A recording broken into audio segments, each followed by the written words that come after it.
Avis vascular centre మన దేశంలోనే the best varicose vein hospital.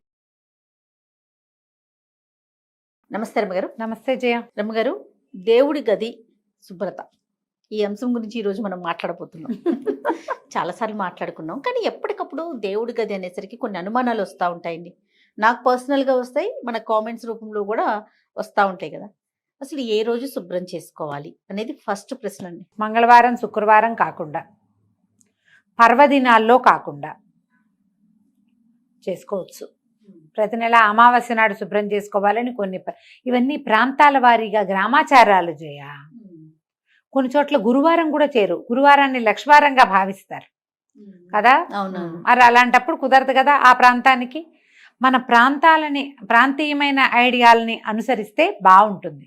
రోజు ఒకసారి తుడుచుకోవాలి కదా. దేవుడి మందిరమో దేవుడు గదో, చిట్టి గది అనుకో తుడుచుకుంటాము, చిన్న ముగ్గేసుకుంటారు. పెద్ద గది అనుకో, అందులో ఒక మందిరం ఉందనుకో, మందిరాన్ని ఏదో లోపల భాగాలు కాస్త నిర్మాల్యం తీసేయటము, నిన్న పెట్టిన పువ్వులన్నీ తీసేయాలి, నిన్న వేసిన దండలు అందంగా ఉన్నా సరే ఉంచకూడదు, తీసేయాలి. నిన్నటి దీపారాధన కుందు తీసేసి వేరే ఫ్రెష్ దీపారాధన కుందు పెట్టుకోవాలి. ఒత్తులు ఫ్రెష్వి, దీపారాధన కుందు ఫ్రెష్ది. నిన్నటి నీళ్లుంటే అవి తీసేసి, ఊరికే ఒక గ్లాసే పెడతావు నీళ్లు, నువ్వు తీసేసి మళ్ళీ నీళ్లు నింపి పెట్టుకోవాలి. ఎప్పటికప్పుడు అవి చేయవలసి, ఏ రోజుకి ఆ రోజే. ఈ పైనంతా తుడుచుకోవడం, కొంత భాగం తుడుస్తాం. పటాలన్నీ ఎవ్రీడే ఉన్న పటాలన్నీ తుడవలేం కదా. అవును. వాటిని ఉంచుకుని ముందు భాగాలన్నీ శుభ్రం చేసుకుంటాం, కాస్త దులుపుకొని మళ్ళీ పెట్టుకుంటాం కదా. రోజు పసుపు కుంకుమ మీరు అన్నట్లుగా పటాలన్నీ రోజు తుడిచి రోజు పసుపు కుంకుమ పెట్టుకోవడం కొంత, అంటే ఇంట్లో ఉంటే చేయగలిగితే ఓకే, చేయలేకపోతే ఇబ్బంది కదా. ఇబ్బంది. అది కూడా మనం దానికి చాలా సమయం ఇవ్వాలి కదా, చాలా టైం పడుతుంది. కాబట్టి నెలకు ఒకసారో, 15 రోజులకు ఒకసారో, వారానికి ఒకసారో, మీ ఎసులుబాటును బట్టి, మీ ఇంట్లో ఉండే దేవతా స్వరూపాలని బట్టి, ఇది దేవుళ్ళకి పులికాప పెట్టాం, ఇంత ఇంత ఇంత ఇంత విగ్రహాలు ఉన్నాయనుకో, ప్రతిరోజు వీళ్ళందరికీ పులికాప పెట్టి అందరికీ బొట్లు కాటికలు పసుపులు పెట్టేసరికి రోజంతా అక్కడే గడిచిపోతుంది కదా, పూజల్లోనే గడిచిపోతుంది. మరి మీకు సమయం సరిపోవద్దు. ఎక్కువ మంది విగ్రహాల స్వరూపాలు లేదా పటాలు, ఫోటోలు, చిన్నవి పెద్దవి, ఇంతవి అంతవి అంతవి, ప్రతిమలు, సింహాసనాలు, అక్కడి నుంచి ఇవి ఉంటాయి బుడ్లు, అలా ఏమిటో అంటారు, బుడ్లు అంటారు వాళ్ళు, మేం కాదు, మా ఇంట్లో ఉండదు. ఒక దాంట్లో ఒకటి ఇట్లాగా కుండలు ఇలా పేర్చినట్టుగా ఉంటాయి, కొన్ని చోట్ల అవి కూడా కనపడతాయి. ఇవన్నీ తుడిచి ప్రతిరోజు చేయాలంటే మీ వల్ల అవుతుందా? అవ్వకపోవచ్చు కదా. అందుకని ఇలా పెట్టుకోండి. దీపం వెలిగించుకునే కుందులు, లేకపోతే లక్ష్మీ వలయం అంటారు, అలాంటివి, అవి కూడా రోజు దీపపు కుంది ఎవ్రీడే కడగాల్సిందే. నిన్న నూనె పోసిన దాంట్లోంచి ఒత్తులు తీసి మళ్ళీ వేస్తాం జిడ్డు దాంట్లో, అది చేయకూడదు ప్రతిరోజు. అందుకని దీప కుందులు 4 2 ఎన్నో ఉండాలమ్మా, స్పేరు. ఇది తీసి యువతలు పెట్టి అది పెట్టుకోవాలి, ఫ్రెష్ది పెట్టుకోండి. తోమని పాత్రలు పనికిరావు, ఏ రోజుకి ఆ రోజు పెట్టుకోవాలి. ఇది తప్పదు. అక్కడి నుంచి ఈ ప్రతిమలు కూడా మన ఇంటికి ఎవరైనా ఈ పండగలకి కాదు, తీర్థయాత్రలకు వెళ్తారా జనము, ఫ్రెండ్స్, వాళ్ళు వీళ్ళు, చుట్టుపక్కల వాళ్ళు, కిందింటి వాళ్ళు, పై ఇంటి వాళ్ళు, పక్కింటి వాళ్ళు, మన చుట్టాలే, మనక్కైలే, ఆ ఊరు ఈ ఊరు వెళ్ళే ప్రతి చోట నుంచి ఇంత వరకు పట్టుకొస్తారు ఫోటోలు. ఎంత ఓపిక మంతులో అయిందా. ఆ రాగానే మన ప్రసాదం ఉంటుంది, జేజా తీసుకెళ్ళిపోతే పెట్టు అని దేవతా మందిరంలో పెట్టావు. మళ్ళీ ఆ జేజికి ఓ దీపారాధన, ఓ నైవేద్యం, ఓ బొట్టు, ఒక పువ్వు, వ్యవహారం చెయ్యాలి. పెట్టేవా చెయ్యాలి, ఖచ్చితంగా పెట్టద్దు. అసలు వాటిని ఏం చేయాలో అర్థం కాని పరిస్థితి. అవును, ఇప్పుడు చాలా వచ్చింది. ఇది వరకు రేర్గా ఒక తిరుపతి ప్రసాదం వచ్చేది, ఇప్పుడు అసలు అయితే మహాప్రసాదం కింద అసలు అమృతం దిగినట్టే లోపల. ఆహా, ఇవాళ మన జన్మ ధరించింది అనుకునేవాళ్ళు. ఒక్కొక్క వారం జయ ఎవ్రీడే తిరుపతి లడ్డు తింటున్నా జయ నేను, ఎవ్రీడే. వేరే స్వీట్ తినకల లడ్డు ప్రసాదమే. బాలాజీ తయారైపోతాడు తెల్లవారేసరికి, బంగారుకొండ వస్తున్నాడు అట్లా. సరే, ప్రసాదం అంటే నోట్లో వేస్తాము, ఇవి ప్రతిమల్ని ఏం చేయాలి? దేవుడు పెరిగిపోతుంది కదా రమ్మగారు. షిరిడి నుంచి అదేదో ఎవరో జేజులు, రకరకాల అమ్మవార్లు, ఇంత ఇంత ఇంత ప్రతిమలు, ఉంగరాలు, అవి ఏమంటారు మన కాసులు, కాయిన్స్, అవన్నీ ఎక్కడ వేయాలో ఎక్కడ పెట్టాలో జనాలందరూ వెళ్ళిపోతున్నారు. నేను ఇవేమి తెచ్చివ్వకండి అలా చెప్పాల్సి వస్తుంది. అవును, చాలా తప్పుగా తోస్తుంది. కానీ ఏం చేయాలి, ఏం చేస్తాం, ఇన్ని దేవుళ్ళని చేరుస్తాం కదా. నేనైతే మీకు ఓపెన్గా కెమెరా ముందు చెప్తున్నా, మా అక్కకైతే చెప్తా ఉంటాను అనమాట, అక్క నువ్వు తీసుకురాకే, నువ్వు వెళ్ళి దండం పెట్టుకో, నా గురించి కూడా దండం పెట్టుకో, కానీ నేను అందరికీ ఎందుకంటే చెప్తా place జయ. చాలట్లేదు. ఎక్కడికైనా వెళ్ళాము బయట అనగానే వాళ్ళకంటే నన్ను చెప్పలేం. తలుచుకోండి, నన్ను అక్కడ తలుచుకోండి, గుళ్ళో తలుచుకోండి అని చెప్తా. నేను తలుచుకుంటానమ్మా, నేను చెప్పట్లా ప్రతిసారి. అవును. గుళ్ళో టెంపుల్లో కూర్చుంటే కళ్ళు మూసుకుని మొత్తం మన కిందింటి వాళ్ళు, పై ఇంటి వాళ్ళు, పక్కింటి వాళ్ళు, సమస్తమైన వాళ్ళు, మనతో మాట్లాడే వాళ్ళు, మాట్లాడకుండా రోజు కనపడే వాళ్ళని కూడా ఒకసారి అందరిని తలుచుకుని, భగవంతుడా నీ యొక్క కృప, నీ ఆరాలో, నీ తేజో తరంగంలో నేనున్నట్టుగానే వాళ్ళకు కూడా ఎంతో కొంత అవకాశం ఇవ్వనైనా అని ఓ దండం పెట్టుకుంటా. మొత్తం గుంపందరినీ తలుచుకుంటాను నేను. అక్కడి నుంచి మా పిల్లలు, మా సొంత సమాజం ఉందిగా, వీళ్ళందరినీ పేరుగా వాడికి పిల్లలు కలగాలి, వీడికి ఇల్లు రావాలి, వాడికి ఉద్యోగం రావాలి, వాడికి ప్రమోషన్ రావాలి, వాళ్ళ పిల్లలు బాగా ముందుకు రావాలి, ఆడపిల్లలకు పెళ్ళిళ్ళు కావాలి, ఇవన్నీ పేరున దండాలు పెట్టుకుంటాను జయ నేను అందరినీ. ఇప్పుడు మనకి ఇక్కడ సమాజం ఎంత పెద్దది. అదే కదా. కెమెరామెన్ రోజువారీ కనిపించే ప్రతి కెమెరా పిల్లవాడు ఊళ్ళో గుర్తొస్తాడు నాకు.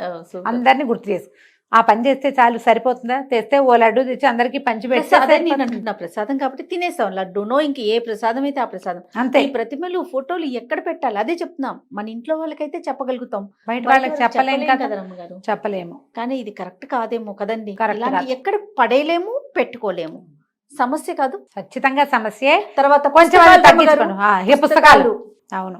అక్కడి నుంచి స్తోత్రాలు అవే కాదు జయ. ఇది వరకు రేర్గా ఒక్క భగవద్గీత ఉండేది, ఆ, ఆ. రేర్గా ఒక్క విష్ణు సహస్రనామం ఉండేది. అలా కాకుండా ప్రతి పెళ్లికి, పేరెంటానికి, ఫంక్షన్లకి, అవే కాకుండా ఇంకా ఏమంటారు, మరణం తర్వాత జరిగేటువంటి మరణానంతర క్రియలు చాలా ఉంటాయి కదా, అన్నింటికి. సెరమనీస్ కి, అన్నిటికీ దేవుళ్ళ పుస్తకాలు వేలకి వేలు వేసేయటం. ఇక పంచో అందరికీ పంచేయటం. అందరి దగ్గర 10 20 విష్ణు సహస్రనామాలు, 25 30 లలితా సహస్రాలు, 10 నుంచి 15 దాకా భగవద్గీతలు, ఇవి కాకుండా ఎన్నో. ఇవన్నీ దేవుడి మందిరంలోనో దేవుడి గదిలోనే చేరతాయి. ఇదివరకు ప్రింట్ లేదు, ఇప్పుడు అన్ని ప్రింట్లే. అవును. ఇది ఒక సమస్య. అదొక సమస్య. వీటన్నిటిని దేవుడి గదిలోనే, దేవుడి మందిరంలోనే పెడితే ఆ దుమ్మంతా దులపాలి, అవన్నీ తుడవాలి, టూ మచ్ కాంప్లికేషన్స్ చేయ. అవును రమ్మగారు. కదా. తర్వాత ఎవరో చెప్తుంటే విన్నాను, మరి మీరు చెప్పారు, నాకు అనంతమ్మ చెప్పారు, ఎవరో నాకు గుర్తు రావట్లా, పటము తగలకూడదు అనేది మరి చెప్పారు రమ్మగారు. మీరు నేను ఎప్పుడన్నా చెప్పలేదు, నాకు అంత పరిజ్ఞానం లేదు. మరి ఎవరు చెప్పారు? నాకు పేరైతే గుర్తులేదు కానీ పటాలు నేనైతే తగలకూడదు, ఎదురు బదురు ఉండకూడదు, తగిలే అంటే అన్ని పెట్టొద్దన్న సెన్స్ సెన్స్గా అయి ఉంటుంది. ఎవరు చెప్పారు? నాకు పేరు గుర్తు రావట్లేదు. పోనీ ఎవరైనా కానీ గానీ. పటం మాత్రం తగిలేలాగా పెట్టుకోకండి అనే మాట అయితే నాకు ఇప్పుడు పెద్ద పటం ఉంది, దాని కింద ఇంకో చిన్న పటం ఆనిస్తాం. ఆనిస్తాం. తగలకూడదంటే ఇట్లా ఎంత మందిలో ఉంటే ఈ సరిపోతుందమ్మా ప్లేస్ వీటికి. చాలక. పైగా అసలు ప్రతిమలు, అక్కడి నుంచి ప్రతిమలన్నీ చేస్తాం. శాస్త్రం ప్రకారం అయితే మీ ఇష్టం అమ్మ, మీరు ఏమైనా కావాలంటే చేసుకోండి. శాస్త్రం అయితే ఇంతకు మించి ఉండకూడదు, అంగుష్టానికి మించి ప్రతిమ ఉండకూడదు. ప్రతిమలు పెడితే ప్రతిమకి ఆవాహన విసర్జన సజావుగా మంత్రంతో సాగాలి. మీ నోటికొచ్చింది చదువుకుంటామంటే కుదరదు. నైవేద్యము అపక్వమైన నైవేద్యం పనికిరాదు, పక్వాహారం నివేదనగా చేయాలి. ఇది శాస్త్రం. మాకు సరదా, మాకు ఇష్టం, భగవంతుడి మీద ప్రేమను మేము ఎలాగైనా చూపిస్తాం అనేక రకరకాల భావజాలాలు ఉన్నవాళ్ళు మీ ఇష్టము. తర్వాత ఈ మధ్య ఫ్రేముల విషయం, ఫ్రేమ్స్ కూడా, ఫ్రేమ్స్ ఎలా పెడుతున్నారంటే తంజావూరు పెయింటింగ్ తో చేసిన ఫ్రేమ్స్, అవి సిల్వర్ లోపల వెండితో చేసిన ఫ్రేమ్స్, బంగారం తాపడంతో చేసిన ఫ్రేమ్స్. మరి అవన్నీ పెళ్లిళ్ళకి ఫంక్షన్లకి గిఫ్ట్లు వచ్చేస్తున్నాయి, వాటిని ఏం చేయాలి? గిఫ్ట్ వచ్చేది ఒక రకం, కొత్తగా ఇల్లు కట్టుకునే వాళ్ళు ఏం చేస్తున్నారు, అన్ని ఒక సెట్ గా ఉండాలని ఇలాంటివే కలిపి తెచ్చుకొని పెట్టుకుంటున్నారు. వీటికి కూడా అంటే మనం మామూలుగా పూజ చేసుకున్నట్లేనా, మళ్ళీ దీనికి ఏమన్నప్పుడు బంగారం వెండి ఉన్నప్పుడు స్పెషల్ కేర్ ఏమన్నా? కాదు, మీకు ప్రతిమ అంటే పూర్తి స్వరూపం. వీడు వినాయకుడు వెనకాల భాగం అంతా చక్కగా చేస్తారు, ముందు భాగం అంతా పాదాలు మొత్తం అవయవాలన్నీ ప్రతిమలాగా బరువైన ప్రతిమ. ఓకే. పూర్తి స్వరూపాన్ని గనక మనం పెడితే ప్రతిమ రూపంలో అక్కడ మనం నివేదనలు అవి ఖచ్చితంగా చేయాలి. అలా కాకుండా ఈ ఫోటోలో ఫ్రేమ్ ఫ్రంట్ పార్టే అంతే, నువ్వు నమస్కారం చేసుకోవడానికి స్వరూపమే అది, అంతకంటే ఏం లేదు. ప్రతిమలు వేరు, అదేలేండి, విగ్రహం వేరు, ఇవి వేరు. ఫ్రేమ్స్, ఫొటోస్, క్యాలెండర్లు ఇవన్నీ వేరు. వీటిని పెంచుకున్న కొందికి వాటిని తుడుచుకోవాలి, తీయటానికి మనసొప్పదు. అసలు మామూలుగానే వేయబోతే వేపకొమ్మ, వేసినప్పుడు వేపకొమ్మ, తీయబోతే అసిరెమ్మ అంటారు. అసిరెమ్మ తల్లి ఆమె తీయకూడదు, ముందు వేయకుండా ఉంటే సరిపోతుందిగా. వేప చెట్టు వాకిట్లో వేసే వరకే సరదా, వేప చెట్టు గాలని. ఎప్పుడైనా కొట్టేస్తా ఉంటే జేజి, దాన్ని కొట్టకూడదు, అది ఒప్పుకోదు. అది అందరూ ఒప్పుకోరు, చుట్టుపక్కల జనాలు. అందులో చాలా ఉంటుంది శక్తి, తీయటానికి వీల్లేదు. ఇప్పుడు ఇవి కూడా అంతే. మీరు ఇన్ని పటాలు ఇన్ని ఫోటోలు పెడితే అందరికీ పువ్వులు పెట్టాలా, రేపొద్దున నిర్మాల్యం అంతా తొలగించాలా, దాన్ని ఎక్కడ వేయాలనే ఒక ప్రశ్న. అవన్నీ ఉన్నాయి కదా. మీరు ఏదైనా పెట్టుకోండి, మీ చాయిస్, బట్ కాంప్లికేటెడ్గా చేసుకోవద్దు. మీరు ఆ పూజా మందిరం శుభ్రతకే మీకు 2 గంటలు పట్టేలాంటివి పెట్టుకోకండి. మీ ఇంట్లో పురాతనంగా ఆనుచానంగా వచ్చినటువంటి దేవతా విశేషాలు ఉండుంటే, సాలగ్రామాలు ఉంటాయి, పంచాయతీలు ఉంటాయి, శివ పంచాయతీ ఉంటాయి, శివలింగాలు ఉంటాయి, అమ్మవార్లు అన్నపూర్ణాదేవి విగ్రహం ఉంటుంది అందరి ఇళ్లలో, వినాయకుడికి ప్రత్యేకమైన ప్రతిమ ఉంటుంది, గౌరీదేవి ఉంటుంది ఒక రాయి రూపంలో. ఇవి పాతవి ఉంటే మీకు ఏదైనా కలర్ఫుల్ ఫోటోలు అవి కావాలంటే గోడల మీద పెట్టుకోండి. ఈ పూజించే మందసము మండపము ఒక పీట ఉంటే పీటెక్కిచ్చేయకండి, వాళ్ళందరినీ గోడెక్కించండి. గోడ మీద ఉన్నవి తులపటం సులువు, ఇది కష్టం. అంతే. ఈ పీటకిచ్చేది ప్రత్యేకమైన స్వరూపాలను పెట్టుకోండి. సులువుగా ఉండటం కోసం చెప్తున్నానమ్మా, మిగిలిందంతా మీ చాయిస్. శాస్త్రం అయితే విగ్రహాలు పనికిరావు అంతే. ఇప్పుడు మేమైనా మా ఇంట్లో కూడా చాలా చిన్న అంతదే లక్ష్మీదేవి పూర్తి స్వరూపం, లక్ష్మీనారాయణులు ఇద్దరు ఉన్నారు నా దగ్గర. ఒక చిన్న ఇంత వేణుగోపాలుడు, ఒక చిన్న ఇంత పారడిని, గుర్తుందా మొవ్వ వెళ్ళాం మనం, అవునవును, అక్కడ మొవ్వ వేణుగోపాల స్వామి గుడికి వెళ్తే వాళ్ళు ఇచ్చారు ఒక చిన్న పారాడే కృష్ణుడు. ధనుర్మాసంలో పారాడే కృష్ణ పని కూడా ఎక్కిచ్చా మీ పీట.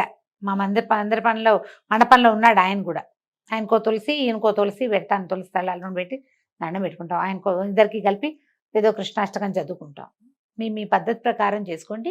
దీన్ని కాంప్లికేటెడ్ థింగ్స్లోకి తీసుకెళ్ళదు. తర్వాత మంటపాలు రమ్మ లోపల పెట్టే మనం ఇవి మార్బుల్తో వస్తున్నాయి, వుడ్తో చేయించుకుంటున్నాము, ఇట్లా డిఫరెంట్గా చేయించుకుంటున్నాం కదా. గోడకి పెట్టుకోవటం మంచిదంటారా? ఇప్పుడు మీరు అన్నట్లుగా సులువు అయితే గోడ, లేదా ఏదన్నా మంటపం లాగా చేసుకొని లోపల పెట్టుకోవటం. అమ్మ, మన శక్తియుక్తులు, దాని మీద మనకున్న స్థలము, మన ఇంట్లో ఉన్న విధానము, నువ్వు ఎంత జరపగలవు, నువ్వు ఎంత జరుపుతావు దాన్ని అంత మటుకు పెట్టుకో. నువ్వు జరిపించాలా, ఒక అయ్యవారిని తెచ్చావు, ఓ కృష్ణమూర్తిని తెచ్చావు, ఓ శివలింగాన్ని తెచ్చావు, ఇంకెవరో జేజిని తెచ్చావు, ఊరికే అక్కడ పడేయడానికి దేవు కదా. నువ్వు చక్కగా రోజు అలంకారం చేసుకుని మనసావాచ పూజ చేసుకుని వాళ్ళకి జరిపించాలిగా. నువ్వు నీ శక్తిని బట్టి ఓ అయ్యవారిని పెట్టి పూజా విధానం జరిపించే వాళ్ళు లేరా? పెద్ద పూజ గది కేవలం పూజకే మడిగట్టుకున్న అయ్యగారు వచ్చి పూజ చేసేవి కూడా కనపడుతున్నాయా? మన శక్తి, మన శక్తి, మన ఓపిక. మీరు అవకాశం దిగుడు ఒక గూడల్లే ఉండి గూట్లో 4 ప్రతిమలు ఉండి మీరు పూజ చేసుకున్నా ఓకే. మీరు భయపడకుండా భగవంతుడి పట్ల ఆస్థతో నమ్మకంతో ధైర్యంగా అలవాటుగా ఏం చేసుకున్నా తప్పలేదు. అందుకే ప్రతిమలు శాస్త్రం లేదు, కానీ మీకు కావాలంటే మీ ఇష్టం అని చెప్తున్నా కదా. అంతేగా, మీరు చేయదలుచుకునే ఉన్నా, మాకు ఇలాగే వచ్చు, మాకు ఇలాగే ఇష్టం, మేము ఇంతే చేస్తాం, మన ఇష్టం అని మీకు ధైర్యం ఉంటే ఏం పర్వాలేదు. మీరు ఎవరైనా అడుగుతారు ఏమంటే పెట్టుకోకూడదు కదా అంటే, అవునా అని నువ్వు భయపడి ప్రాణాల మీదకి తెచ్చుకున్నావు అనుకో, అది కష్టం. అలా కాకుండా బిందాస్గా ఏం కాదు, నాకు మొదటి నుంచి అలవాటు, నేను ఇలాగే పెట్టుకుంటున్నా అంటే భయమే లేదు. ఓకే, ఏ కాంప్లికేషన్స్ లేకపోతే భయం ఏముంది? అంతే కదా కదా. ఎలా కావాలంటే అట్లా పెట్టుకోవచ్చు. ఇప్పుడు గోడకి పెట్టి ఒక చిన్న చెక్కను కొట్టించి వాళ్ళకి అంతే కుదురుతుంది.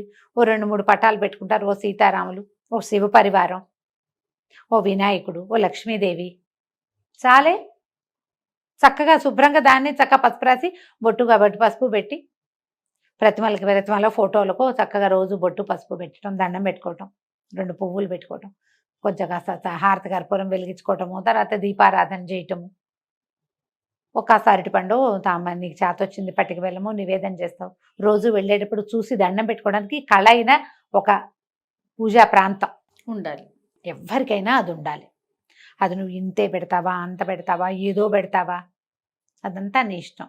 నువ్వు అది ఎంత శుభ్రంగా, ఎంత ఏమన్నాలంటే సార్టెడ్గా ఉంటే నీకు అంత బాగుంటుంది.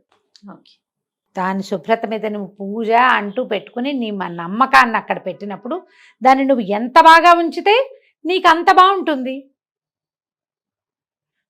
ఎంత ఉంచగలవో అంతే పెట్టుకో. నువ్వు ఎంత బాగా ఉంచగలవో, ఎంత అయితే నువ్వు చేయగలవో అంతది పెట్టుకో.